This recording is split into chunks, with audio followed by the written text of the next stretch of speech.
Alright, here we go. Welcome back to Kamen Rider Review, episode number 269. I thought I would have not time to basically watch the episode, but I clearly did. Yep, so we are here discussing episode 31 of Kamen Rider Zeztz, known as Afflict. Yes, and also for this episode, there's exactly 19 to go for this whole entire series for Kamen Rider. I do know the next one's called Myth. Yes. So, I am predicting that Kamen Rider Zeztz will be finished because if I guess 19 to go, it will finish up just before I finish up Walking the Skimmercon, which currently I believe has got 21 episodes left to go for the current season. So, that'll finish up 2 weeks after this one will. Yep. Yeah, 2 weeks. I'm like, that's not bad. Not bad at all. So, in this particular episode, we finally have we have a lot of stuff happening this episode. Lots of plot development. So, we started with 3 where he's talking to somebody, and they're like, we need to stop 7. We're tired of his actions. We need to eliminate him. And then we see Baku visiting his family grave. He does some prayer to it because it's a Japanese thing. I'm not going to criticize this. This is something Japanese culture do. Heck, even here in the U.S., family members here do visit graves, but the way they do it here, it's a small ceremony. It looks like it's spray some water in it. And as he's leaving, here comes Zero. Now, he of course never, from his perspective, he didn't see before, but he does recognize the voice. Zero? And he doesn't say, yeah, it's him. But, yep, it's him. Now, viewers have seen him since, I think that he first showed up, the actor seen in person since, episode, I think it was, 16, 17, I think it was. So, and they have a brief conversation in the fact that, oh, yeah, Code has sent out the order to kill him. So, it's like, next time I see you will be in my dream. And they say goodbye. I found this scene quite interesting. It's a nice, heartwarming scene. And then, of course, then we see that, they're going to, by the way, the reason why that Code wants to kill him, for leaking secrets. He just told, 6 people? I mean, his sister already knows secrets. So, I don't think she's basically not, they're not worried about her. I think because he told 2 members of the Public Security Bureau and a former member of the Public Security Bureau and them. But he technically didn't leak info. He basically told them the premonition dream. So I'm like, what secrets did he leak? It's a good question. So of course he explains them, of course, and all get a bunch of energy drink, all stay awake. We do see Fukuja where he is doing pull-ups on an archway later on. Shows the fact the man's in shape.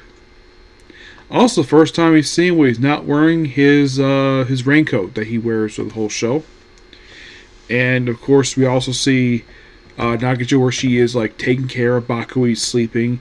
He puts on his Zeztz belt and he sleeps with it on. And he goes into the dream. And this I thought was quite interesting with Zero. Seems that Zero is very nostalgic for from what I can tell, it seems like early to mid 20th century technology. He really likes that stuff. I see a typewriter, an old-fashioned teacup, which I thought this was really cool. I like this. That's one thing I love about Zeztz is basically the feel of the early 20th century stuff here. I thought this was really cool because, of course, I'm a fan of history. That's why I love this. So, basically, he sees this. He thinks he's here. Oh no! But then we see a all-black Zeztz, and get this: the belt's not there, but the symbol of Zeztz is there, the 3 Z's. And they start fighting. Of course, he thinks this might be Zero, and then of course, nope, it's not Zero. And of course, they get past his room, and then we see what appears to be a flashback. No, it's actually a memory of Zero's, where we see Baku, what appears to be his father, but it's not actually his father. We reveal a little bit later on. So we see Baku rides the Zero Rider. Looks to be about several years before he does it in the present timeline. And, of course, this was Zero's true dream. And, of course, he fights the Nightmare Zeztz. Now, also, when Nem shows up, she is cosplaying as Zeztz. I thought this is kind of funny. And then, of course, so would leave because basically her life is being threatened.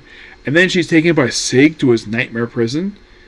And then she's rescued by Okada, who of course takes her to someplace else. And of course, then she runs and meets her mom outside the premonition dream, which I found this quite interesting. We actually also see the outside of Code headquarters this episode, which I think this is like the third or fourth time in the entire show we've actually seen the exterior of Code headquarters, where it looks like Code headquarters itself, from the looks of it, looks like it's near like the coastline. I'm not sure where. I'm guessing, presumably this might be Japan, but it looks like a coastline.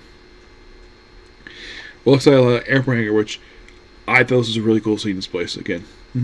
Yeah, the Code. And by the way, this actually is the first time in a couple episodes we've actually seen Code, because they've been absent the past couple episodes, because basically focused on Baku Assist the past couple episodes.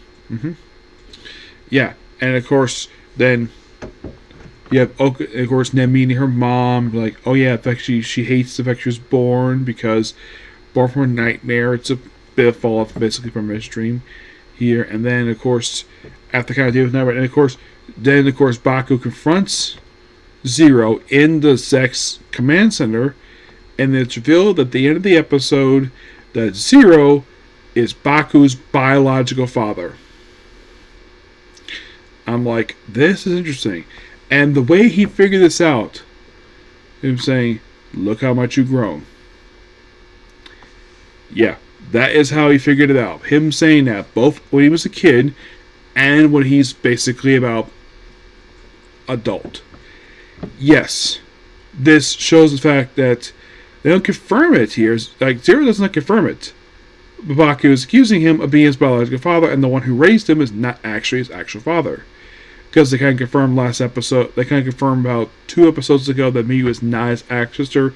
She was just raised to be a sister, more like adopted sister. But overall, really good here. I thought this was a damn good episode. This was really enjoyable. It's the only weakness is basically the runtime. I kind of wish this would have been longer. I kind of wish this was an hour-long episode, because it was so good. But we have to wait a week for the next episode. Damn. Yeah. So, otherwise, though, great episode, like I said.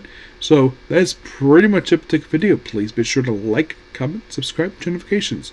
So, it's getting kind of late, so I'll see you tomorrow, Project Red, and return to Tokiyaki. Okay? Thanks, you. Bye.